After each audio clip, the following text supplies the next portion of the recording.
How you getting on? How you getting on? As you can hear, the fucking dog is losing her tits in the background. She's finding her own voice these days, like a good fucking dog, but she's barking at everything from flies to the wind to new haircuts, you name it. It's great. It's proving herself as a good guard dog. You're all very, very welcome to the what are we up to? The 18th episode of Buckshot. By Jesus, you're sticking with me. I joke about the listenership, but it's actually gathering pace. It's gathering pace, and people are actually making contact. So we're here on this one is for the 2nd of the 8th, 2017. I'm a little late. I should have had it out this morning, but yesterday was a no-go. The weekend was bananas. I had promised you that I was going to be getting some clips from the Vodafone, but to be fair, the absolute fucking washout that it was for the 2 days I was there and going to see shows and everything, it just wasn't. I was just, you know what I mean. It wasn't doable. Everybody was either fucking drenched wet, sprinting to fucking gigs, as I was myself. So there's no real point to sitting down, and they only get to. You're not going to get ample time with people because the amount of people. Everybody's just shaking hands in every fucking direction. It's like some sort of molecular fucking structure where just atoms are just bouncing off each other. Everybody. So at any one time, you're having 4 different conversations inside a minute. So I just decided, fuck it. This will be just a mess. Especially because I'm going to do another one, like I said about last week with John. I'm going to do another one because that was just, it was fucking messy. The next couple now are in the bag with actual quiet places and whatnot and studio time and stuff like that. So there'll be a bit, you'll actually get to listen to without having to listen to the fucking television in the background or just noise. Fucking in general, there's a reason why these things are done in studios and not pure guerrilla warfare like this thing is done.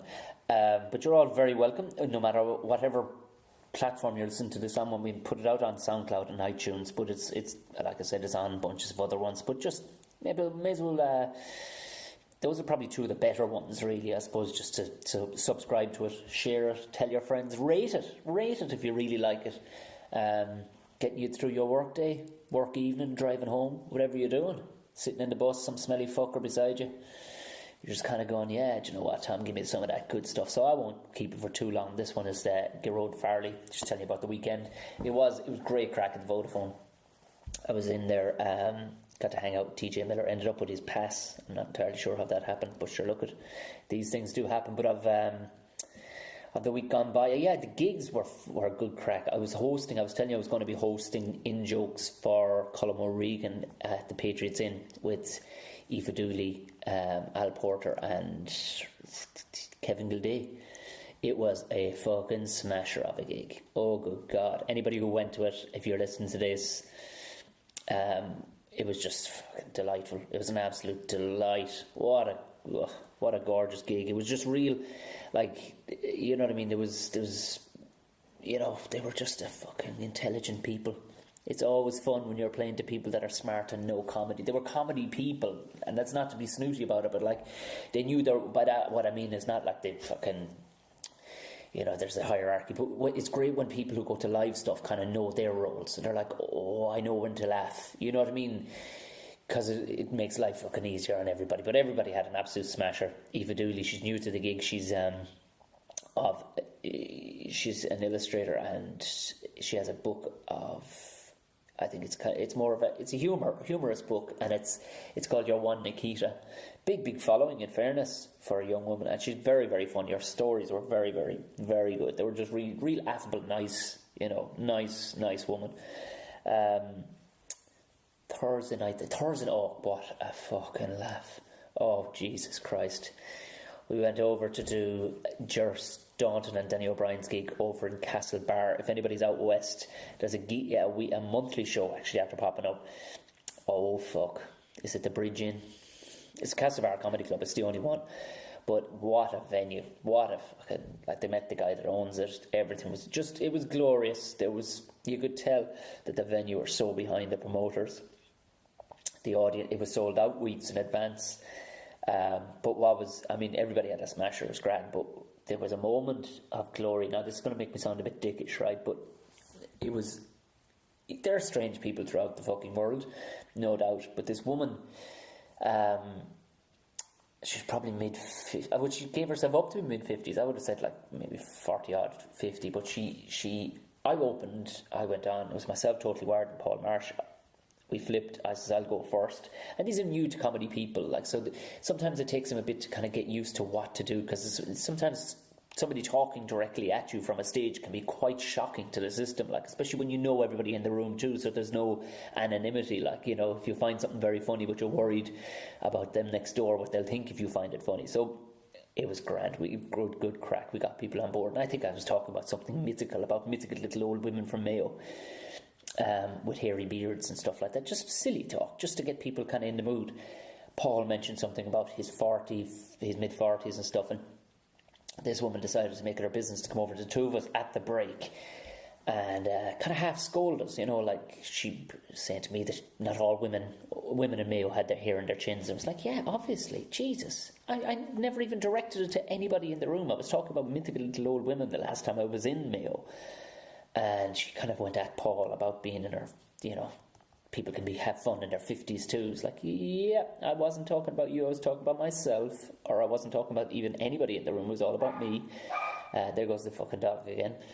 And that was kind of the first red flag, and Totally Wired went up then, and they were just having a massive banter with as they kind of twanged the guitar, and they were getting into their first song, and they were kind of having banter with the audience, and there was something said to her about looking pissed off or too posh or something, and then somebody else about a divorcee or something. It was just all light-hearted banter. Everybody seemed to get it. Out of nowhere, she just stood up in the middle of the audience and just went, "My husband left me last year.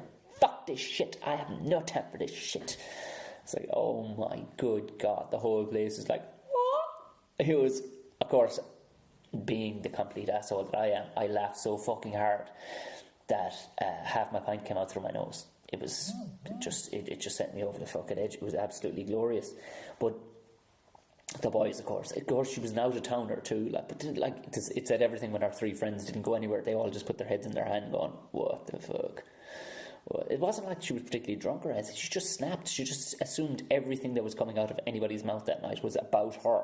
It's like, wow. Either you're really egotistical or you're really paranoid. But you're most definitely not stable, and you need to seek help. But still, you did it at a comedy club, so what do you think is going to happen? By God, if her ears were... If the old fable of your ears burning when somebody's talking to you, her ears would have melted off, because the lads took it to the fucking next level. It was just... It was a glorious thing. Somebody that tries to disrupt a comedy club actually binds the audience better together. It was great to see it. Friday night then, I was in a new club, that's Flanagan's on O'Connell Street with Gearoid, our guest today. Great night. George Fox is hosting. Just a great club. It was it was all people. Everybody was visiting. You know what I mean? Everybody was visiting. There was guys from Atlanta, people from Sheffield. There was people from. It was just a nice gig.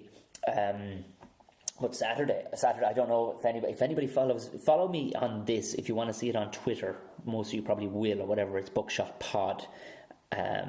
On Twitter at Buckshot Pod. The Gmail, if you want to send me an email about questions, or maybe something I got wrong, or maybe I'm out of order or something. Fuck it. It's worth reading anyway if you do send it to me. You know I'll do nothing with it. Like, anybody who knows me, it's kind of, you're wasting your fucking time. It's water off a duck's back to this fella. But it's buckshotpod at Gmail. You can get me at Tom O'Mahony Comic on Instagram. But I posted on Instagram, but I also posted on... You can look it up on Facebook or whatever on the comedy page. It's Tom O'Mahony Comedian. But I posted... I did a call-out video via the means of... fucking, maybe I'm losing my mind. Of barbecuing, because you know I'm gone fucking mental for the barbecuing, but I did 5-hour ribs. Oh good Jesus. Regardless of the silliness, it was basically a call out to anybody else who's been making barbecue videos of late, which has happened with a comedic style here in Ireland. And I'm like, alright, here you go. And nobody's going to touch me for these things, I swear to Jesus. Even my buddy Moggy called over his wife Jenny, and the two of them have been running the vegan thing for the last couple of weeks, because they're growing all their own veg, and they're like, fuck it, let's eat clean as fuck. But they turned up at the house and were like, yeah, we're knocking that shit in the head for a day. I was pretty proud of that. I did chicken wings, smoked chicken wings, and smoked ribs. Yeah, that made some good eating. Check it out. Do look it up. I have it up on Instagram as well. It's just, even the silliness of the video or whatever aside, the fucking ribs turned out. Look, I don't give a shit if this sounds like a blowhole. I completely am blowhole. These fucking ribs just turned out. This is the first shit I've ever done via recipes and stuff like that. I'm an alright cook, and alright at cooking shit, but this is the first shit that's ever turned out fucking unreal and exactly like they said it would. So I'm pretty proud of that. So check it out. What else went on? Oh yeah, we've a fucking, well, no point in getting too much into it, but it's fuck me, I was going to go at changing a ball cock. I know I'm a child. I thought it'd be a simplistic enough thing. The little globe broke off, the little actual ball of the ball and cock just broke off, sheared off inside the ensuite. I'm like, it's alright, I'll go at that, fuck it, piece of piss, I'll change out that thing, it'll be grand. Didn't check where the water shut-off valve is because we're actually linked to a well here via our neighbours down the road. Can we find the fucking thing? No, we fucking can't. But of course, Tom went at it, bought the part in a class fucking hardware. Pure old school, ignorant fellas all over the shop. Everybody's a tradesman. None of this B&Q shit where you're like, sorry, I have a coupon. There's none of that shit. You know what you want when you walk into this place because you ain't browsing no fucking aisles. There's a couple of aisles with hammers and fucking sauce, but they have everything. It's just you better know what you want. Got the part, of course, couldn't find the shut off. Fucking can't even find a fucking plumber. So the thing is continuously, because I half fucked with it, it's now fully bollocksed. It's pissing fucking water. It's just fucking continuously flushing. Of course, it's the ensuite too. So all night we're just, every 2 minutes you're just listening to and then whoosh, flush. Oh, good Christ. But yeah, it's supposed to be getting started tomorrow. I don't know why I'm unloading but I have started a new thing. Herself got a bike the other day as a free gift from another friend. Perfectly fine bike, just ugly as fuck colours on it. So I'm going to attempt a full, and it's kind of rusted too because it's sat out. I'm going to attempt a full restoration on this thing. So I will document it via photographs and whatnot. You may or may not see them. If I utterly fuck the thing up, then you're not going to see them. If I make a class job of it, you're definitely going to fucking see them. Oh no. Do you know what? If I fuck it up, I'll put that up too. Why not? Fuck it. Why not? I was in an antique shop and everything yesterday, gone mad on the restoration buzz. Got myself an old gas lantern that I'm going to convert, it is easy. I've done something similar to it before. Not as arty or as fucking hipster as that, but it's the old brass fucking gas lantern. I'm going to pull out the fucking gas fittings and stick in one of those badass, those old school looking bulbs with the cool wire and everything. I'll have to find it online. Going to do the whole fucking jobby. Solder, everything. I'll be shit hot. Again, may kill myself with this stuff, but if it turns out class, I'm going to put it up online for you to have a look. If anybody wants to put an offer in and buying the thing too, you're more than well. It actually will look shit hot. I'm not going to clean the fucking thing up too much because it's had a life, you know what I mean? This thing, listen to me sound like a total fucking absolute gee bag. It's had a life. There's a great patina to it. Fuck me. Anyway, moving quickly along, the gigs coming up this week. This Friday, I'll be popping over to Middle in the Laughter Lounge, which is quite funny because I have a wedding as well that day, but it happens to be in town. So, just paddle across the road, do the gig. Just means I have to stay sober all day, which is actually a good thing. I don't need to be belligerent at any more weddings. Saturday, I'm down at the Independence Festival in Cork, which I haven't done in a few years. I'm down there. I'll be in the comedy tent from about 3:30 or 4 o'clock, I think, on the Saturday. And then back up, I've got to shoot back up. I got a fucking thing in Belfast, a corporate thing in Belfast on Sunday. But I'm in the comedy club in Belfast on, I think it's Tuesday, the 8th, so it'll be before next week's podcast. So yeah, catch me at any of those places. 4th in the Lounge, 5th at the Independence Festival. Geez, I'm kind of covering it. Bar heading over to Galway to do a bit. I'm kind of covering all 4 fucking angles here. Or the 8th in the Empire in Belfast. Now, moving swiftly along onto our guest today is Gearoid Farrelly, one of the soundest fucking straight up, for the want of a better phrase, straight up. He's a gay man. But he's a straight shooter. I've always fucking liked Gearoid. He's a great, my voice just started to break there for some reason. He's a great fucking joke writer. Really, he's somebody now I'd admire in comedy because he should have gotten. He said, we talked about it himself, he kind of got, it was the timing of everything when you start doing comedy. Of course, I'd started doing it right in fucking height of the Celtic fucking crash. Lads who started right at the beginning of the boom, it really propelled them to TV shows and everything like that. it doesn't take away from the quality. Like, of a guy like Gearoid will fucking go toe to toe with any of them. Like, he's shit hot, and if you see him on a lineup, go fucking see it, because you won't be disappointed. You just won't. He's shit hot. And we had a great, proper, in-depth conversation here about comedy. It was funny and fun to do, but it was great to actually fucking talk with a guy who's really looked at it. You know what I mean? I think he was glad of the distraction too, because he's prepping for his Edinburgh show. He's about to head to Edinburgh, and if anybody is heading over there, check him out. He'll be at the last 10 days, I think, of the festival. He talks about the dates at the end of it anyway. He's been in a bunch of stuff. He did shows with PJ. We talked about his TV show appearances and all the rest of it, but like that, he's just a fucking hell of a nice fella. Makes a decent cup of coffee, or decent cup of tea as well. Sure, his coffee's absolutely fine. He has a cat. He's a sound bloke. Give it up for my very good friend, Gearoid Farrelly.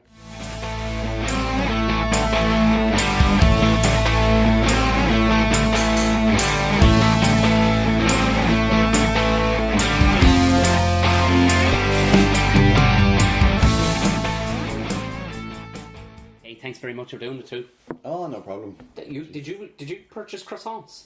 I did. I got almond croissants. Oh, Yeah. I've never ever had I've never tampered with it. Well, there you go. An almond Try croissant. one there. I'll get you a plate. By But, like, Jesus. yeah, it's mad, isn't it? Yeah, comedy is kind of going away. Like, Oh, is that recording? yeah, it is Oh, yeah. recorded, Sorry. like, Yeah. Cool. But it is definitely going away that I didn't, because you see it just getting more. I thought it'd get more, like the standard would get higher. But it seems. No, it's I don't think the Yeah. standard's getting worse. Are more people kind of coming in and completely, because there's almost stages now where you go, well, that's not stand up, but what is stand up? You know what I mean? I think what's happening is that I think there's a lot of people listening to podcasts Yeah. from America Right. of people who have something to say.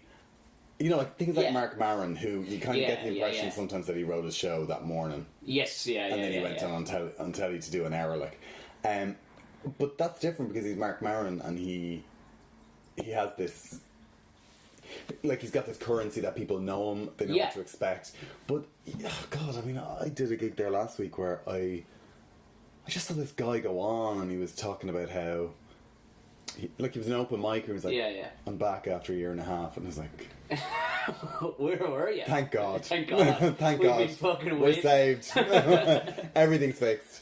No, but like, and it was just like, you know, pulling out the stool to sit down. Oh I wow. was like, but All right. to do 7 minutes, like, Wow. and your job is, and I just had nothing to say and no jokes prepared, and just then, you know, the whole thing just ended up this really banal Yeah. story about drugs. Okay. Drugs in an airport. You Oh, know, like, right, which yeah. is like, you know, the airline food of today. I think you know, I think I know who you're even talking about. but like, yeah. I was just like, well, that's. Yeah.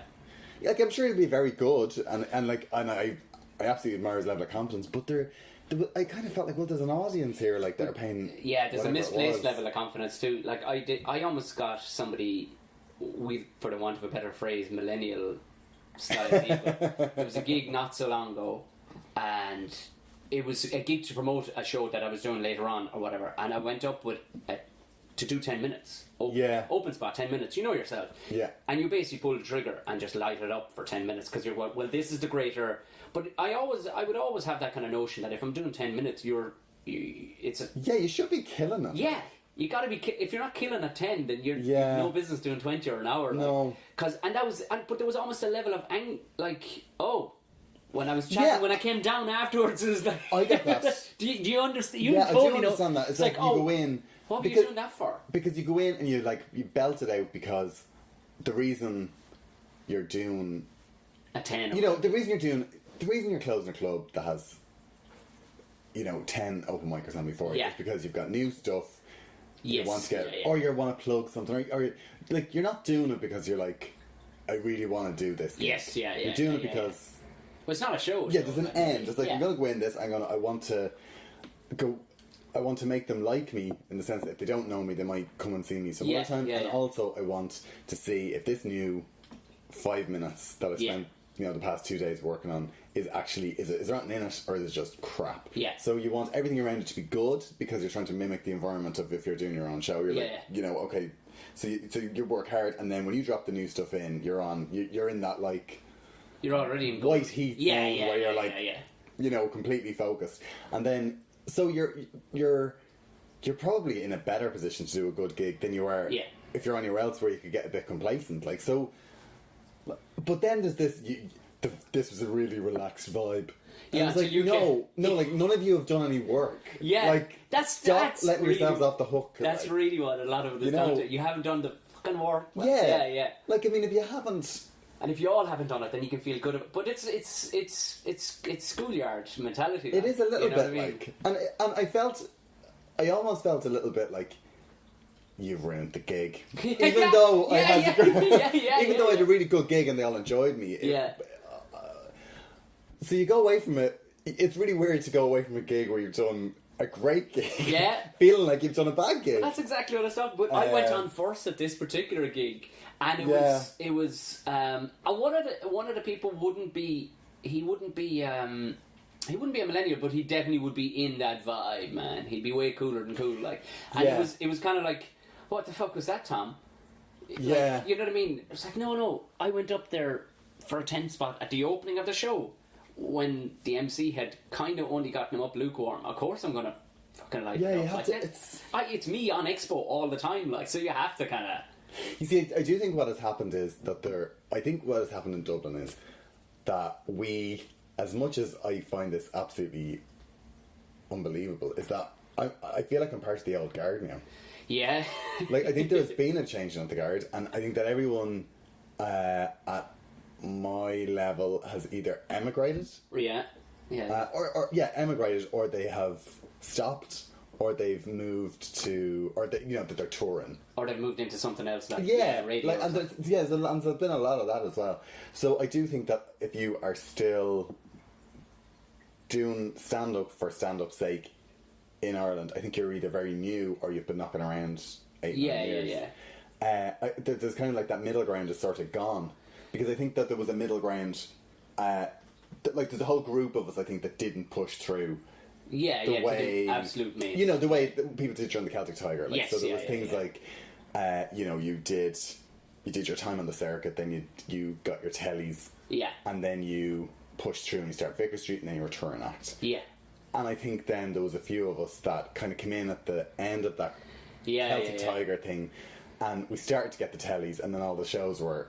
What year was that? Did you kind of? I'm trying to think that, like, it would have been. Was it 2006, 2007? I was think doing. we chatted about this before. But I was doing bits and pieces 2006, 2007, and then I stopped. Like, it was all character stuff, and it was all dreadful. But I did my first. Oh, you don't. Jesus. Please say there's footage of it, do you? No, there isn't. Please, God, there isn't. But, like, I think it would. Like, I did my first stand up gig in 2008, where I did. No, sorry. Stand up, like. Stand up. Right. Yeah. Wasn't it? Actually, maybe it was 2007. Yeah, but. Yeah, well, it was around then. I know it was a February. It was either February 2007 or 2008. And then I did. I think I just started to do competitions then. But you see, my background was always plays and sketches. Right, yeah. I was doing a lot of theatre and musicals, and so I was very used to, before you go on stage with something, you rehearse it for 4 weeks. Yeah, of course, yeah. So that was my. So I think that when I did start, Were you polished, like? Yeah, I was polished, like, because I wouldn't do it if I was. Well, that's the thing that blew my mind, and myself in Spain, and not to get off track, but it was last year we did the Panto down in, whatchamacallit, down in Limerick. Yes. And they were kind of, for some reason, they were politely in awe of us for telling jokes. I'm like, no. Oh, the work you people are putting in, and the fact that all of you are turning up in good moods. And they're like, delighted to have the work. That's why I'm happy. It's like, all right. So yeah, you're coming at that from the right angle rather than bitch moaning and complaining. Now that when you get to know people too, there's still a level of bitch moaning and complaining. Yeah. But we were just blown away by the level of dedication to it. It's like, oh right. Yeah, well, you see, it's very. Like, it is very different, and even like I think I've done about 9 pantos. And have you? Yeah, like years. Now this is years ago. I mean, when I started, probably when I was about 20. But like, it's so different. Yeah. Because you are, say the line, pick up the t-shirt, say the line, pick up the teapot, and then say the punchline, and then you get your laugh, like, and that's the order you do it in every night. Look, so you don't have, like, the freedom is. Did it take you long to kind of shake that off then with stand up? Because you're I had to stop. Like, you're very tasty at improv and on the spot, like. But then I suppose that comes with gigging, like. It does. You know like, I definitely I learned really, I learned really early on that I couldn't do the two.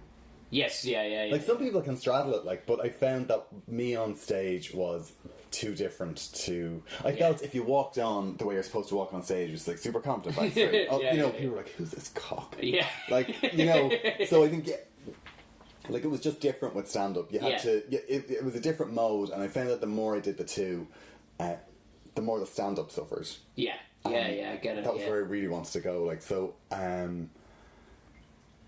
So I had to just throw myself into it, but I felt I was very polished, and then, then there was that thing of, I suppose, like, TV shows got cancelled, and so then you go a different way. So you start doing Edinburgh's, and you start to try to build a little tour by supporting people. And but I do think it's changed.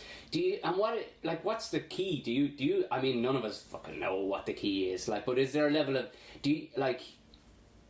do they have to love you for you to be popular? What do they have to see in you? Like, because this is something I kind of ask, and almost nobody can kind of put their finger on it. Like, because you look at acts and you'll go, yeah, I see they're very good, but you could name another act who's just as good, who hasn't and has put in all the same work. Is there something that makes people love a person more?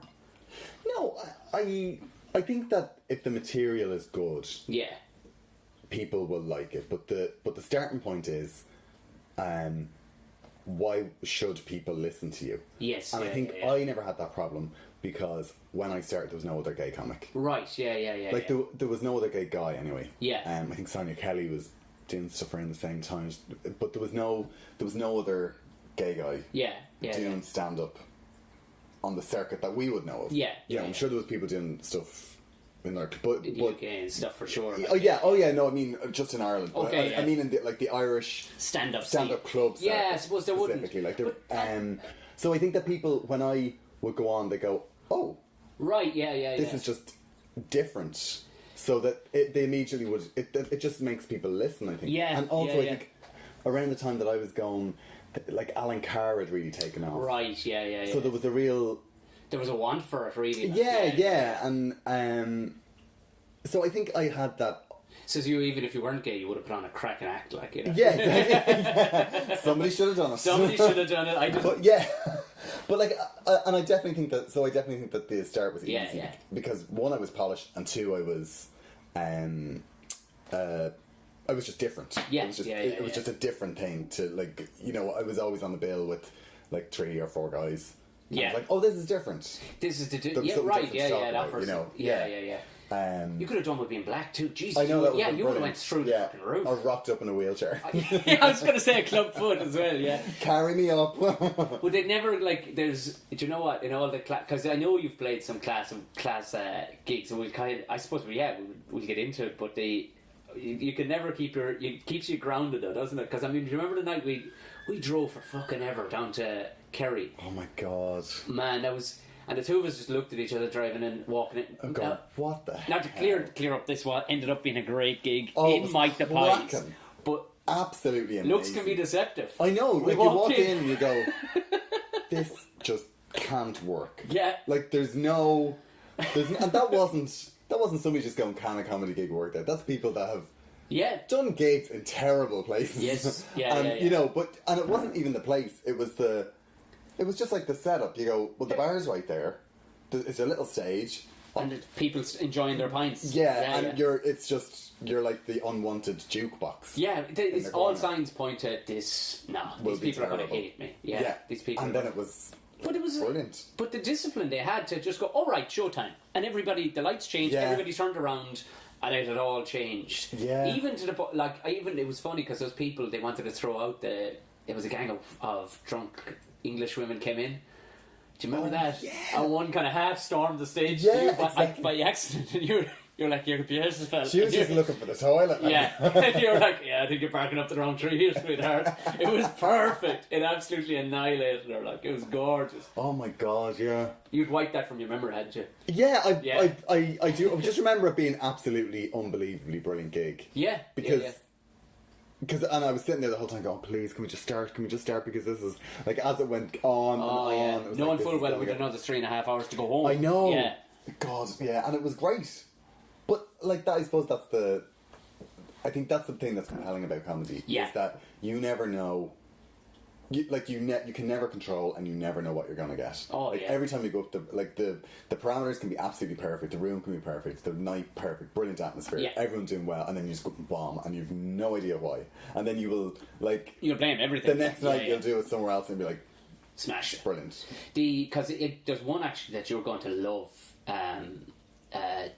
It's a total plug too, but it's Ger Staunton and Danny O'Brien have opened a gig in Castle Bar, and this is to tell you, like, we had zero. I was just told by John Cleary, he's going to like this. Just trust me, you're going to like it. Yeah. And this is one of the few times where the venue has completely backed the comedian who's booked. Oh, I heard about this. Oh my Jesus Christ! Was I telling you about it the other night? How this woman lost it in the middle of the gig?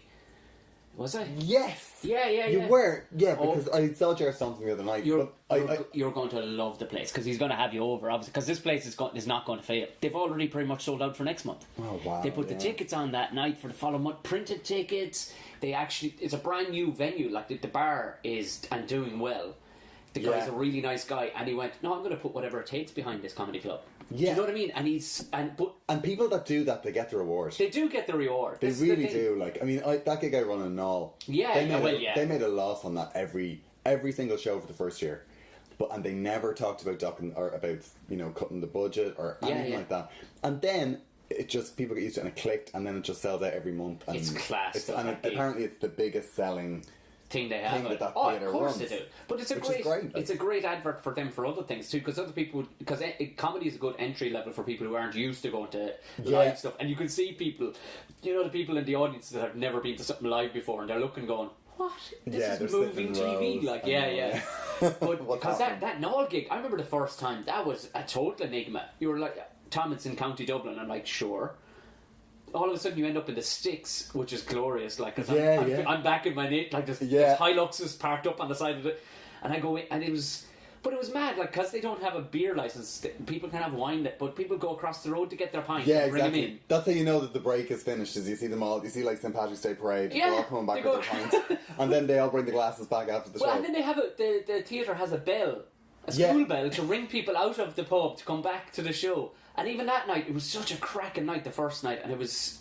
Now, it's been a belter every night since, but I'm not surprised by it. But then they were all heading across the road, and it clearly was a lock-in.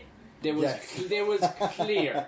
They were shouting, going, "Are you not coming across, lads, for pints? I know, we have to head." And they were like, "But sure, we'll be here all night." It was like, oh fuck, I wish I was, because you could sing songs. It's just it's great. And the thing about that is that when you see the other like pubs and clubs that try comedy and they go, "We're going to give you 2 months," and you're like, "That's not the way that works." We you will get down the that reward, road, but you just have to. You have to just stick at it. You gotta stick at it, Yeah. yes. Because we had one, again, it was myself and Danny, and it could have been glorious. It was in Selbridge, and like that, everything was absolutely at the beginning. I'll get you stage built, everything. And some things kind of happened, but within 3 months, there was a dip of 5 people in numbers. And your man was like, you know what, it's only going one way after that. And I was like, what?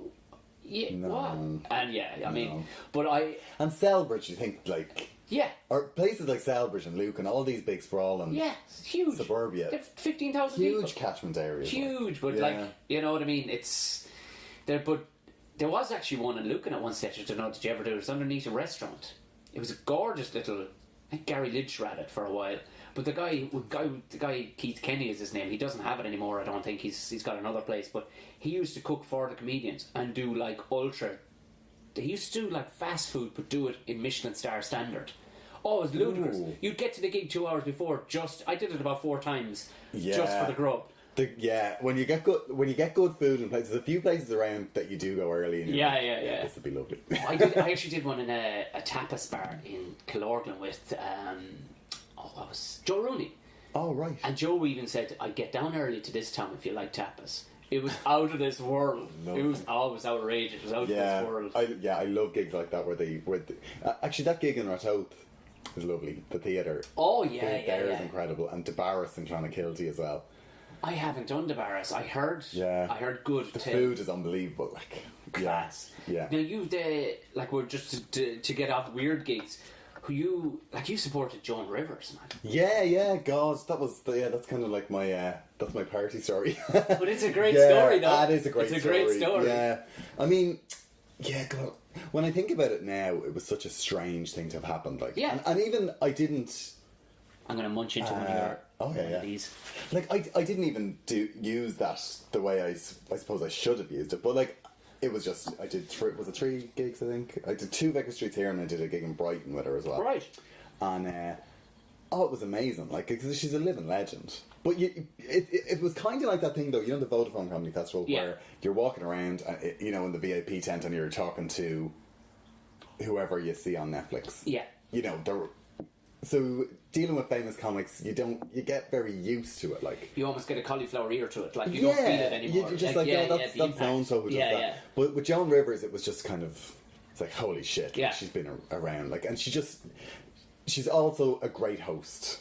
In the sense that, like, backstage, you know, it was all, you know, come and talk to me while they're putting me together, you know, and she's, you know, you're just getting her makeup done and she's talking about, like, the Oscars, and, you know, it was just a great experience. People would pay probably just to sit back there and exactly. I mean, I suppose the rotten part of it was I had to do a gig. Like, I was like, let's do this. But it was brilliant. What was it like playing to her audience? Oh, it was grand, because, like, I mean, it was middle-aged women, gay men. Yeah, like, it was piece of piss, like, lovely. Yeah. It was great, but she really was incredible, and it was such a strange story. Like, she's had such a strange life. Yeah. You know, she's been bankrupt. She's loaded. She just works. She's a complete workaholic. So even I remember the first time I did a sound check, because she used to walk through what was going to happen in the show with everybody on the stage at like 5 o'clock or 6 o'clock. So you just go for that, and the whole thing was she would, you know, I'd be brought on, her band would be on the stage, you know, so I'd kind of walk out like a rehearsal. Yeah. And I remember her saying, do you want the band on the stage or off the stage for when you're performing? And I was like, doesn't really matter. And she was like, well, it's up to you. And I was like, okay, well then off, I suppose, would be handier, because you don't want some muse on the back rolling their eyes, like. I know. And she's like, okay, get off. You know, and the band just walked off.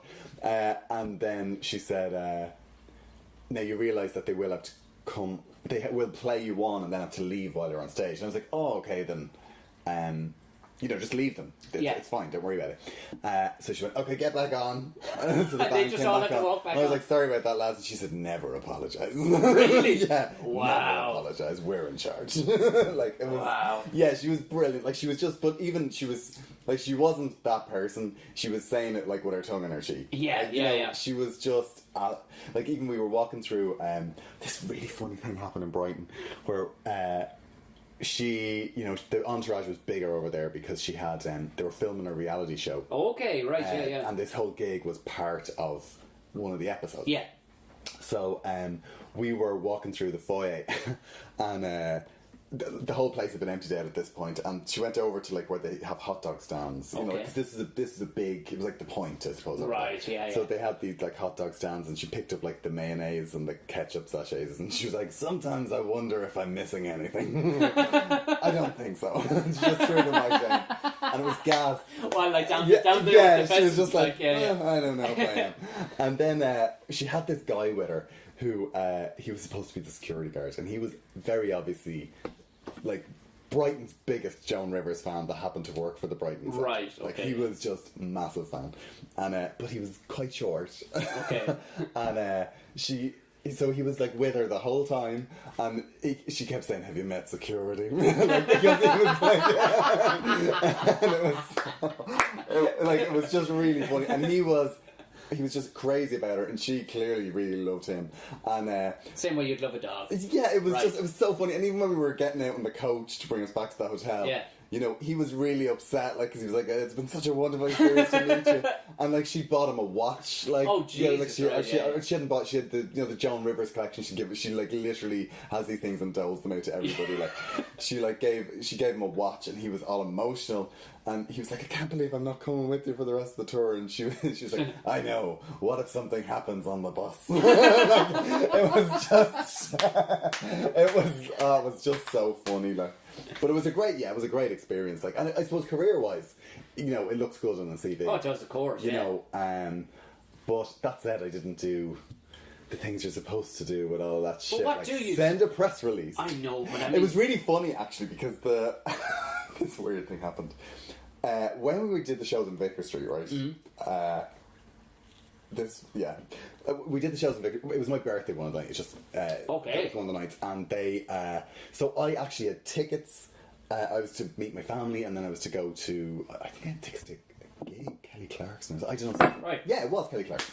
So they were saying, you know, are you sticking around tomorrow night? You know, it's the last show, and I was like, well, no, I can't have to go. And they were kind of. They were surprised, obviously. Yeah, they're like, we're having a little. And I was like, well, I can't. I said, like, it's actually my birthday. I have to go to. And they're like, oh, no, you have your birthday with us. You know, right. All this stuff. Bring your family and stuff. And my family were like, no, I'm not interested. Not really a Joan Rivers fan. Yeah, but, like, because family are, you know, Yeah. another gig, whatever. So I brought some friends, and she ended up having this, like, little party backstage. No. Which was really. It was so strange. Like, because there was me, PJ Gallagher, there was just a few people, and it was so random, and Joan Rivers in the middle, like, handing out slices of cake with a party hat on. Like, it just... It's like one of those pictures where they asked to draw the craziest shit you could imagine. I know! Like, yeah, it was just... And it was so weird, and everyone was beyond intimidated by the fact that she was there. And I had a couple of friends there. One of them was a massive fan. But because... I think she understands that people are kind of like, that's Joan Rivers. She just literally works the room and talks to everyone. Like, so, like, by the end of the night... That's a class act, too. Oh, she's seriously classy. Like, so anyone that wants a photograph gets a photograph. Anyone, you know... Yeah. All the things happen that... Are supposed to happen. That people would expect of her. And it was just... Yeah, it was such a strange night. But there was some girl there I didn't know, actually. Right. And she... I still, to this day, don't know who she was. But anyway, she... So she's in the photographs, like we had photographs of everyone that was there, and when Joan Rivers died, right? There was this whole thing in the Independent, like Joan Rivers was came to my birthday, came to your birthday, or came to her birthday. What? Or Joan? I think that was the story, but it was like that's not what happened. She was no, I think it had been her birthday that week. I do remember something about that. Right. And I think she had. So she was like volleying on your. Yeah, but it was really weird because it was like happy birthday hats and stuff, and I was like, that was. But I was just like, okay, well, there's a woman that knows how to work an angle. Like, yeah, I was like, about crowbar your. Yeah, I was like, there. that's what I should have done. Surely. But anyway, I thought that was really funny. Like, wow. I remember, because someone emailed me the thing and that had been there, like one of my friends, and I go, what is your Jesus? And it's like, oh yeah, look, some people are better at PR. Yeah, fucking hell though, but I mean, even finding that. But it is, like, they do say, like, I mean, meeting heroes and stuff like that, but I mean, it doesn't. Oh yeah, I mean, she knew her role as a really famous, cool person too, like, that's always cool, like, yeah. That is really cool. Yeah. And also, I think if I was a famous person for a level, I wouldn't be bothered with it. But, like, I mean, there was one day there was me and there was a girl that steams her coat. Right. And we were standing backstage. I love the idea that that's specifically her job. Yeah, this is the three of us. And Joan Rivers was just standing there. She was waiting to go on stage. And then she just went, so it's 1985. We're at the Oscars. And then she starts this story, like, that ends about, like, Goldie Hawn being a gay bagger. But it was just... I was like, I am, like, a totally unknown comic. That's the lady that's cleaning your coat, and like you're literally doing a bit that you do on a Parkinson or like or on a chat show. Like she's just literally, she just. I think she just loved to entertain the whole court. Like, see, I think that must be mixed with coupled with because a level of groundedness too. Because I remember meeting Rick Mail for the first time. Oh yeah, of course, because you did that. Yeah. And that was, I think I've talked about this on the podcast, but it was the fact that he was the very first, when I found out, I was on set when I found out he was going to be involved, like, almost nobody knew, and we went up at lunch, and he was going to be up at lunch up at the Beacon in Sandyford or whatever, and I was like, no, I'm still not believing it, but he was round the corner in the smoking area, there he was smoking a fag, and to show his level of coolness, he stood up and he went, "You must be Tom." I nearly dropped to my knees, like, I mean, we didn't even have scenes together, like, but that's how cool the guy was. And for the entire 7 days he was there, it was continuously, it was exactly, even on one-to-ones, he was really cool. But when he knew there was a group of people around him, he turned into Captain Flashheart. Do you know what I mean? He was everything and more to everybody, but he knew everybody in makeup, he knew everybody in hair, costume, he knew all their names. Yeah, and retained those that's names. That's really classy. And you're like, and you could see a little fucking, everybody had a little bit of giddy up, you know, that kind of way, like, it's like Rick Mail knows me. Whether the man knows you or not, he had the class to do that, like. And like he said to himself, he only came over for the crack. They paid him, I'm guessing, good money, but he was very honest, and we had some very good conversations, because I think he was intrigued more by the side of stand-up, because he met nothing but actors, and everybody on the show was an actor, and very funny actors too, but he was like, stand up, you mad bastard, because he came to the International. Oh right, okay. But I think definitely people even that work in comedy are quite intrigued by stand up, because you forget that that's not necessarily where they come from. I think we tend to think, oh, everyone came out of stand up. That's exactly, but they don't, and they didn't. But like we were talking about, there are people now who are on comedy, I suppose, is so broad, but for us, we're maybe a bit old and archaic, thinking, no, if you're a comic, you came up this way. Yeah. But like internet, Facebook, I know, then it's all valid now. Like I have never been in one single thing that has been seen by 900,000 people. You know what I mean? And yet there are guys who have 95s who are superstars. And it's gas, because I used to write with Sinead Colbert, who she did stand up for she did stand up for a good while, actually. Yeah. And we wrote a pilot maybe 4 years ago maybe, for a thing that it didn't, to be honest, didn't really work. I think it's still good, like, and I think she should definitely finish it, like, but we worked for, I've written with her for a long time, like, but she had also written stuff with Sue Collins. Oh yeah. At the time she was really into, because she worked as a teacher. She worked teaching in one of those, I think it's like adult education. Okay. But she could see that there was this trend that they were just, that these video, like the viral video thing. Yeah. She was like, I'm telling you, that's the way it's going to go. And she really wanted to do like an online sketch show. Now I just like, that no. No, like, and I could tell she was going to do it, and her and Sue, I think, were talking about it at the time, you know. And they did a thing, Dirtbirds. And Sinead has always wanted to get a sitcom made. Right. It's just always her dream, and she came so close to a BBC thing like that. It's just, you know, it's devastating for her that it didn't go, because it was literally. Literally, it was yes across the board. We're doing this. We have dates to shoot it. Oh my god! There was a change in the guard at the BBC, and that was dropped. But they went ahead and they did that. They did the online stuff, and they have the channel called Dirtbird, and it is really funny. Familiar, I think. Yeah, it's really funny. They do like these makeup tutorials, they're really funny.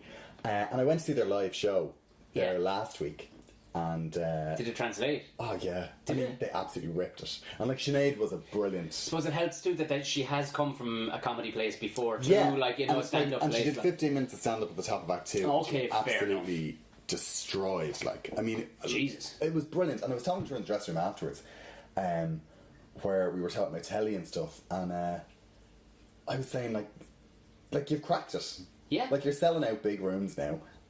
And everyone knows that, you know, if you want to sell big room, like, comics go on telly to sell big room. Yeah. So if you're going to get a sitcom, financially, you know, particularly in Ireland, you're not going to make much money from it at all. But you make your money from the rooms that it sells to you. But she's selling the rooms. She's in complete control of how much goes up. It's not going to get cancelled after 6 episodes, and then all of a sudden the live stuff starts to dip off.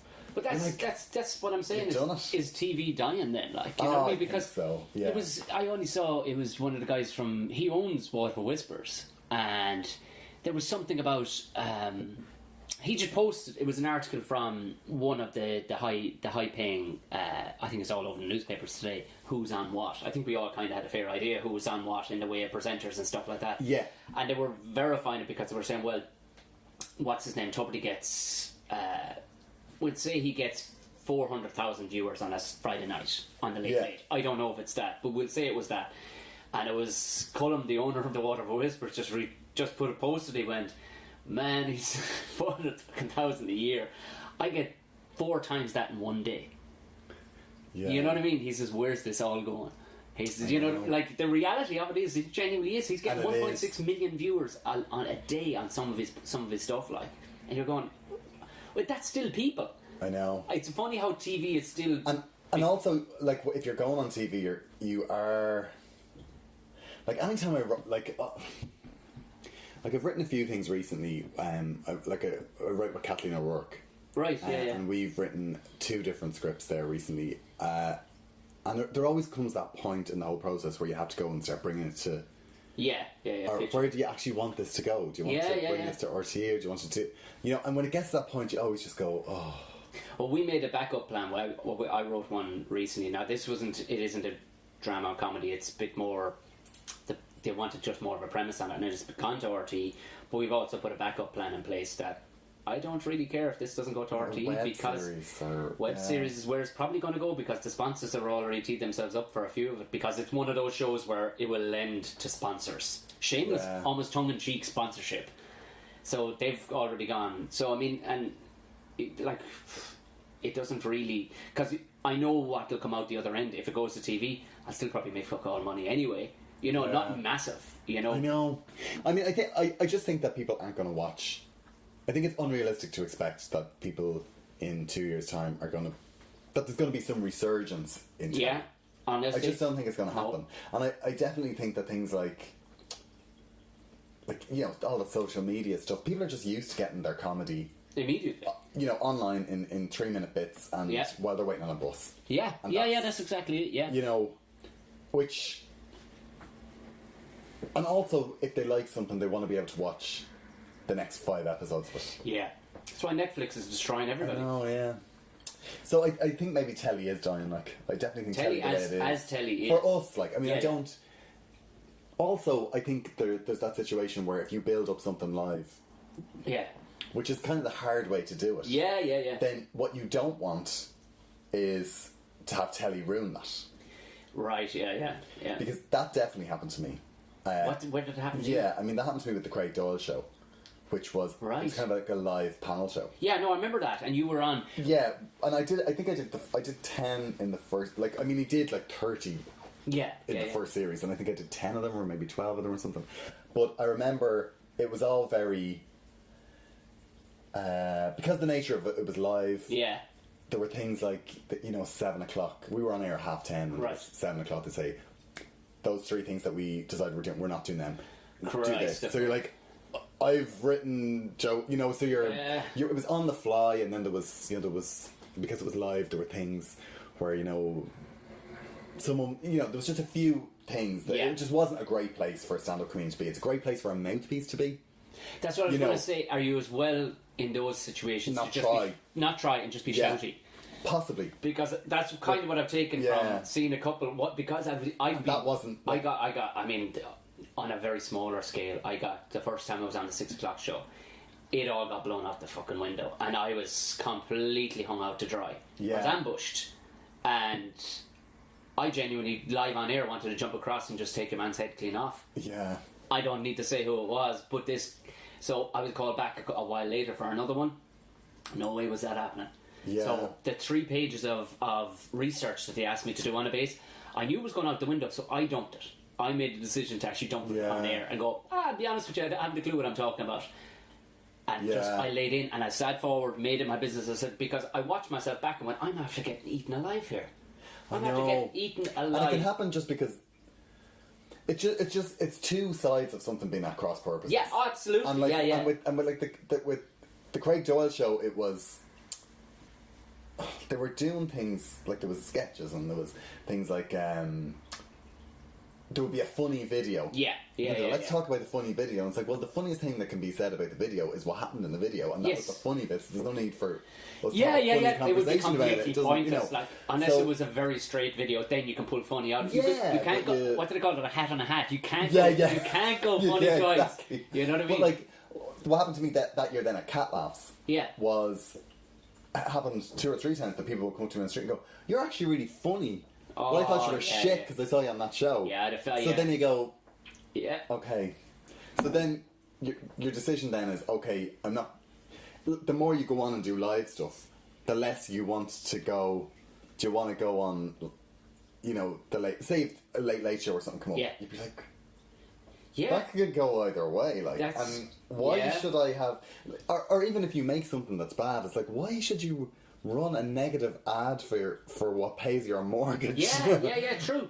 You know, I think that's a risk. Like, unless in that scenario, unless you know that the premise behind the show or the host that's hosting the show has the show's best interest rather than their own. Because what I found is often.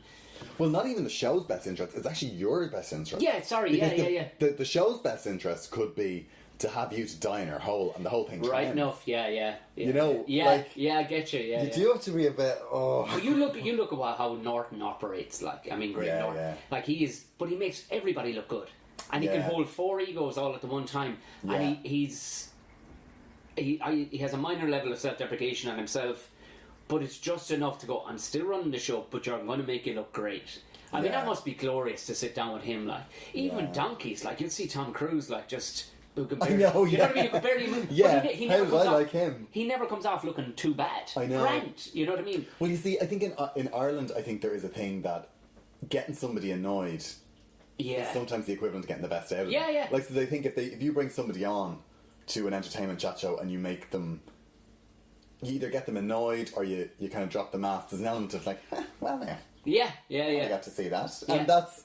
I don't think that would fly anywhere else. No, it wouldn't. No, you know, because... there might be Chechnya or something. Or exactly right. Like, now we will cut your hand off. But for some reason, it does seem to work here. Like, yeah. But who, like, on the basis, like, it's an odd one, like, those 2 times on live TV getting thrown, well, the first time getting completely chucked under the bus. I actually did one where, oh God, I'll never forget it as long as I live. Yeah. Where we were supposed to, it was the Craig-Owed show, and we'd comment on a picture. Right. There was some picture was supposed to come up, and, you know, and there was no monitor in the studio. And it was live, and we knew there was 3 of them. No, it was on RT. It was live on Craig-Owed show, like, and there was 3 pictures, and we all had to say something funny about each one. Yeah. And Craig read the intro, and then went, "So, what do you think of this?" And I just looked at him, and then he literally said, "What do you think of this, Gar-Owed?" And I think I said something like... Oh, he actually pointed you... Oh. Yeah, I was like, you're throwing this at... I was like, well, I think there should be a fucking monitor on. Like, but, like, it was just... Yeah.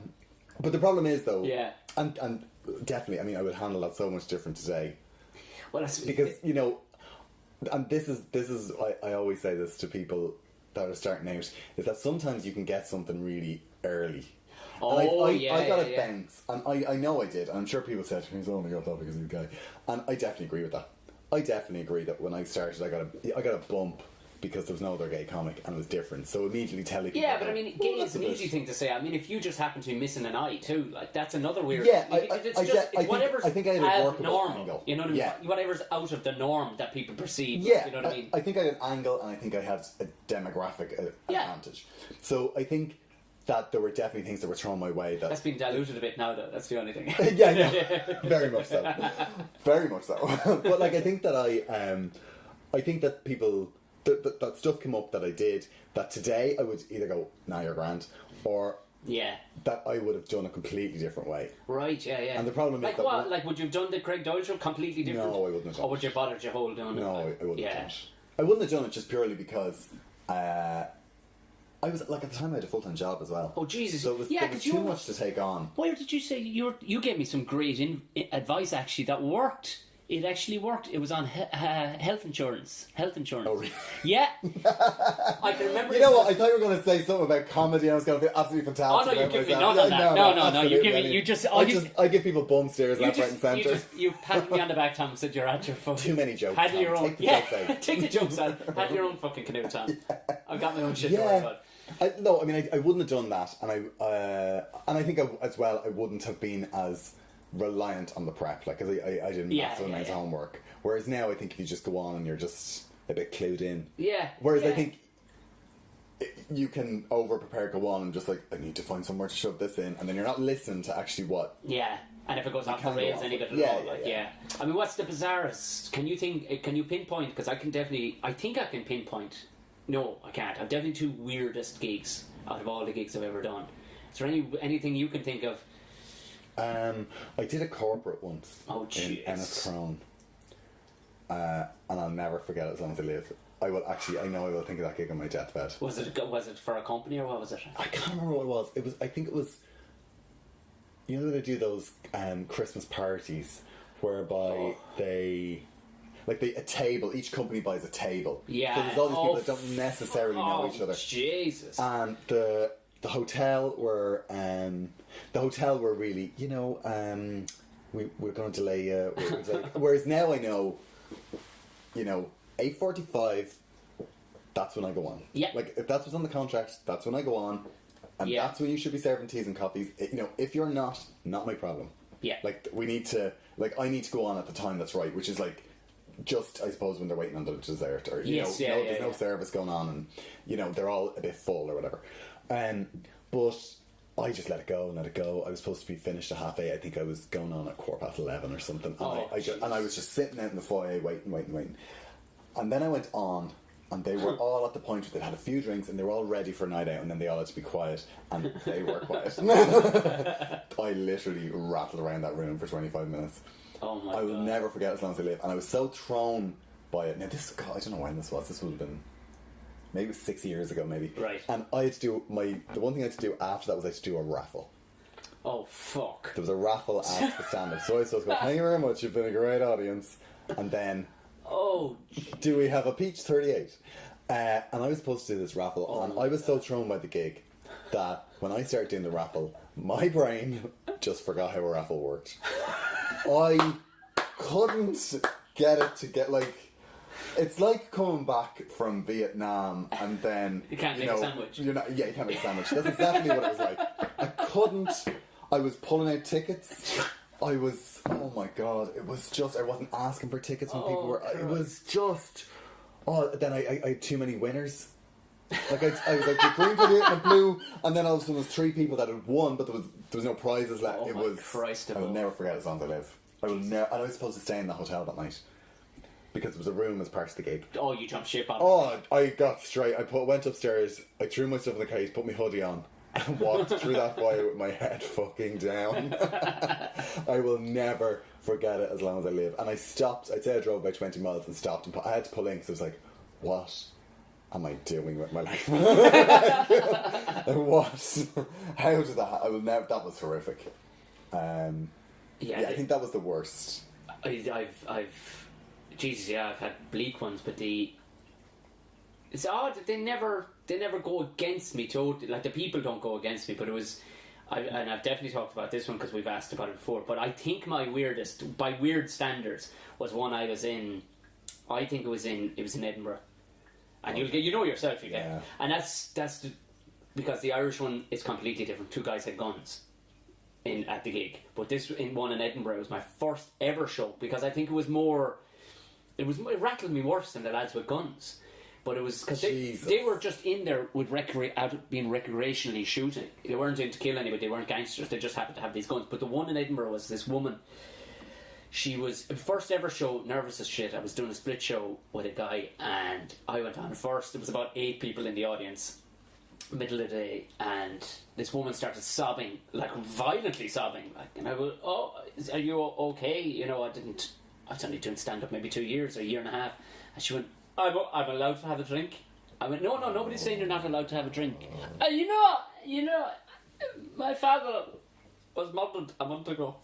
Oh, 200 yards from the door of this place, and I'm like, Jesus, fuck. And she just started wailing. Now, I still don't know what I've handled it any different, but I thankfully, know. my girlfriend was there, now wife was there at the time, so she kind of put an arm You're around her. right to marry that woman. Yeah, oh yeah, that was a moment I went, she's getting married. Yeah, well, exactly. See now, Lock it down. that would have been a funny line to throw when she took her out the door. I'm marrying that woman. But the problem was she couldn't get her up the stairs away from the venue, so she was actually only outside the sliding door. So she just sobbed for the remaining 55 minutes of my set. And I don't know if I had the maturity, I don't know if I did, to say, like, well, Jesus, way to make it awkward. I know, but like, there's... because the problem is, though, that when stuff like that, you're snapped out of your stage thing, obviously, but your humanity then starts to kick in. Yeah. So you're kind of you're just wondering about the logistics of it. Like, I remember I'd won actually it was the last time I was in Edinburgh, and I had a couple, an elderly, not an elderly couple, but like late 50s. Yeah. Who were... What time of the day was this now? Just This was... Because gigs can be any time in Edinburgh, in case... 7:15 maybe in the evening, and they were kissing. Really? Like, they were like going for it in the second row. And it was one of like those... a couple of teenagers, like, just... Yeah, and it was one of those where the seats were all up against one wall, and they were in at the wall. So they just thought... they didn't give a bollocks, like... No, and it was quite full. Like, it was quite full, and it was... You wonder, do people take... Like, how does two people come to that decision where this is a I know. really great... I ended up throwing them out, actually. Because I was just Fair like, play. Look, get out. Like, this is just ridiculous. That's actually worse than my sobbing one, because that's just... What? I know, it's just... What? Yeah. Yeah. Like, you can understand a woman breaking down. She was drunk and I her know, father yeah. died.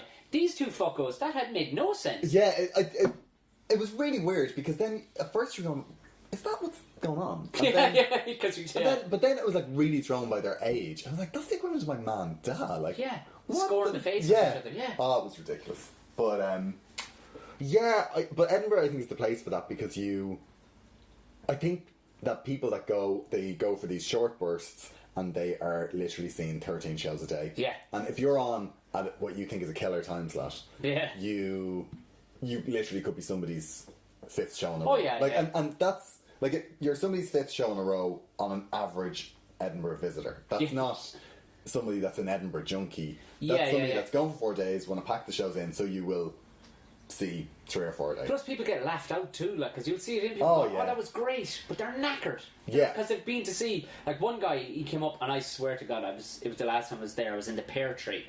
Oh yeah. It was a good spot. Now I think Eleanor was in there as well at the same time. Like, but she was much earlier. I had this mad hour late night. It was like 12 o'clock at night kind of gig.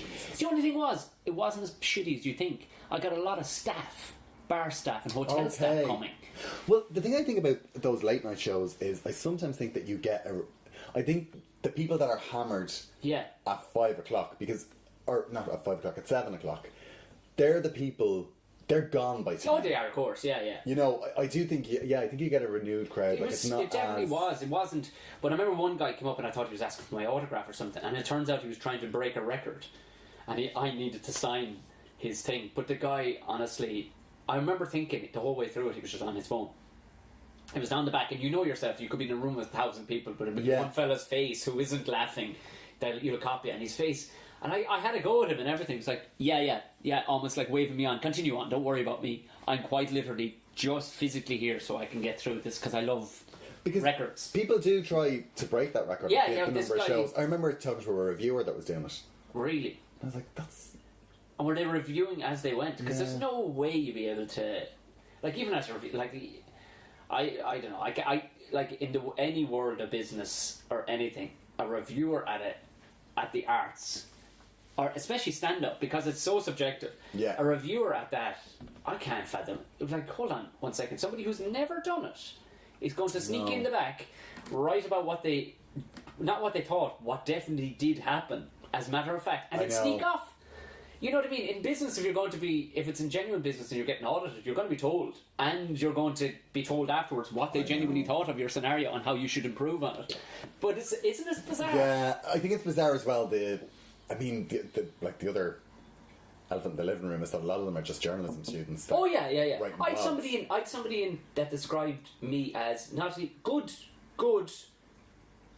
enough, but doesn't particularly look like a comedian. There you go. Yeah. I got one that Look was, like a fucking comedian, like. seems to think he's the next big thing because he's gay and Irish. Jeez. Oh. No, you definitely don't. You fucking definitely don't.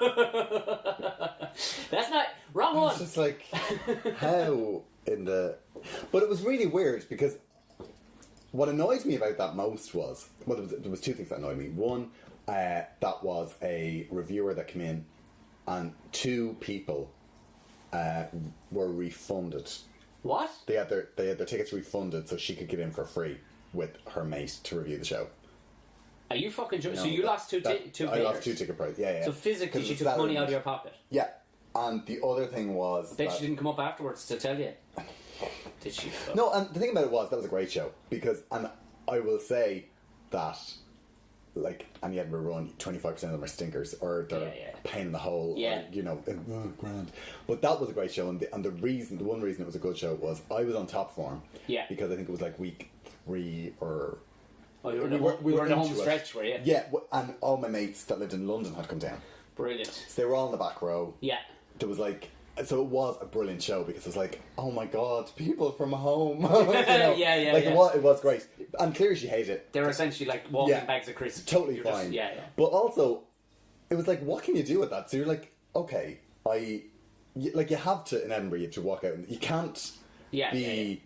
Like, you've got to fake the confidence, and you have to fake. Oh, yeah, that. yeah. Like, you just have to be, it's a paying audience. It's like Saturday night, okay, So when I read that, I was like, okay, so what can I take from that? Do I have to walk out and like not, look underconfident, or just no, fuck it. Yeah. Because this is the way I look at it. Because I got, I think, 2 nice reviews, but I took nothing from it. Because the way I looked at it was like, you have never done this shit. Well, the first year I did a like if you walked into my show and critiqued it afterwards, I'd go, oh, absolutely, because I would consider you a peer and you've done stand up. Yeah, Do you know like what I if mean? somebody says something to you, you're like, oh my god, because you can't see yourself. You go, Tom, I would have gone down this rabbit hole a bit better on that because there's loads in that and that other thing. Yeah. Yeah, You know what I mean? Yeah. I cannot. There's something drilled into me. And we're not sensitive. Like, I always find comedians aren't sensitive to criticism from other comedians. No, they're not. No. It's, and if it got good quality, like, you're never going to get shit stuff anyway off somebody, but if somebody went, like, and it's not, like, we're normally tactful enough that we can go about it the right way, like, but it's, like, that person who said I wasn't a comedian, when I looked into, that stung because it was the first ever one. I didn't look like a comedian. And it's like, and I was so new to it. But it was, I looked in, apparently her forte is the gardening section of the newspaper, but they were so understaffed that they threw this one out to so rakes and fucking petunias are her wheelhouse. So she turns out, and like the first year I went with a solo show, I got 5 reviews, right, and I got a 5-star, 4-star, 3-star, 2-star, and 1-star. There you go. So I just came back. That tells you all that you need to know. And I just thought, I thought, okay, if I'm going back next year, I'm going to call the show None the Wiser and just put all 5 reviews on the poster. Yeah, there you go. But that sums it up exactly, because it's not like sport where you score fucking more goals than somebody else. I know, yeah. That's just, there is no defining. No, it's subjective. People reading reviews or not reading reviews, they shouldn't bother. You know what I mean? Whether they're paying customers or they're actual. I can't take it for what, because it's like, who are you? I know as well, and the thing about it is, like, because I was just doing it yesterday, because I'm doing Edinburgh, I'm doing 10 nights. Yes, yeah. Sending off the artwork, and I had that moment. I was like, well, you've got to put the quotes about yourself. Yeah, of course you do. So and there's no getting around that. You have to do it, but then there's a part that it's just like. I know. Is that the Irish person in you though? No, I think it's more. The thing that bothers me about stand-up most, and this really does bother me, right, is that when you get into stand-up, right, you get into it and you are coming. There's a reason you're getting into it. Yeah. And whatever the reason is, whether it's psychological or whether it's a bit of mischief or whatever, what you are looking for at that point is that you're the guy in control. Yes, So you're in control of the performance, the material, absolutely everything from booking the gig all the way up. And the problem seems to be, and I don't know whether it is that we start to doubt ourselves or we don't trust in what we do, is that when you get to a certain point, you become desperate to hand over that control to anyone else that'll take it. It's true, yeah. And Yeah, it's like we're getting a level of approval that Yeah. nobody else gets. No. Like you literally, it's immediate, and it's the people in front of you, it's Tom O'Mahony, there's a clap. yeah. That joke, the purpose of this line was to make you laugh. It got a laugh. Like it's 100% approval on your best day. Yeah. And yet, then as soon as we can, we were like, oh, I need an agent. Yeah, I need. This is a script, so I need a producer. I need someone producer, Yeah. and I need I need reviews. And it's almost like your hunger machine for like this approval just starts to go on overdrive. It's true. And it's only detrimental. And I think that we have then funded. I think comedians have funded this industry of approvers or disapprovers. Yeah. Which is why you get things like the review system in Edinburgh, which I think fair enough. I think that's grand. Critics, whatever. Yeah. But it's gone mad. Like it's now there's the pay for review. Yeah, pay for a review. What is it, 200 quid for? 200 quid to guarantee your... Fuck off. No. Like there's people who have created industries around... Yeah. And it's not even industries that help us. No. It's industries that I think are potentially harmful. Well, that is. I mean, to pay for a review. Yeah. Like, do you give 250 for an extra star? Like, does 200 get you three, yeah. or does it just get the person in the door? Honestly, I think it just shows that people are paying, because the expense involved in Edinburgh it's absolutely insane. I always say that Edinburgh is for people that can't afford Scientology. Yeah, like but it doesn't make any financial sense. Yeah, like the first deal I was offered for Edinburgh, if I sold every single ticket in that room for the whole month, I was still coming back with like $3,000 in debt or $2,000 in debt. Jesus. Like it was. Like that was Celtic Tiger. That was when people were flinging money around. But like, it doesn't make any sense to me. Like that we allow this thing to happen. And for me, with the quotes, what I feel is okay. You're putting the quotes on. You're playing the game. Yeah. Like if you bat the ball, you're playing the game. And as much as you don't want to be playing the game, there's an element of, like I could go up there with no quotes on my poster. Yeah. And I'd love to do that. I'd love to be brave enough. Just have a plain poster. Just plain poster. That's it. But the problem is there's so much competition. But the ideal thing to do would be go up there and just like don't do all the things they tell you to do. I'd love to try it. I'd love to go up and not get flyers. Or, see what difference does this make? I don't know. Yeah. It would be an interesting one. On that note, where are you playing and what dates? Oh, I'm playing in Black Market. Fantastic. On Market Street. I'm there from the 16th to the 26th at 5:15. Fantastic stuff. Well, thank you very, very much. Oh, my pleasure. Ball. God, that was great. Cheers, man.